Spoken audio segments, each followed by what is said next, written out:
प्रश्न है कि विश्व की सबसे लंबी पर्वत श्रेणी कौन सी है? तो इस प्रश्न का आंसर ऑप्शन ए एंडीज पर्वत श्रेणी हो जाएगा।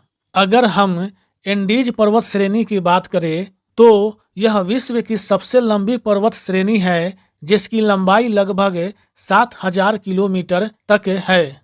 एंडीज पर्वत श्रेणी का विस्तार मुख्य रूप से दक्षिण अमेरिका महाद्वीप में इसके पश्चिमी तटीय क्षेत्र के सहारे है। एंडीज पर्वत श्रेणी का विस्तार इस महाद्वीप के 7 देश Chile, Argentina, Bolivia, Peru, Ecuador, Colombia तथा वेनेजुएला में है। चिली में स्थित माउंट एकांकागुआ एंडीज पर्वत श्रृंखला की सबसे ऊंची चोटी है, जिसकी ऊंचाई लगभग 6,962 मीटर है। अगर हम रॉकीज पर्वत श्रेणी की बात करें तो इस पर्वत श्रेणी का विस्तार उत्तरी अमेरिका महाद्वीप में इसके पश्चिमी तट के सहारे कनाडा, यूएसए तथा मैक्सिको जैसे देशों में है। रॉकीज पर्वत श्रेणी की लंबाई लगभग 4800 किलोमीटर है, जबकि माउंट एल्बर्ट रॉकीज पर्वत श्रेणी की सबसे ऊंची चोटी है, जिसकी ऊंचाई लगभग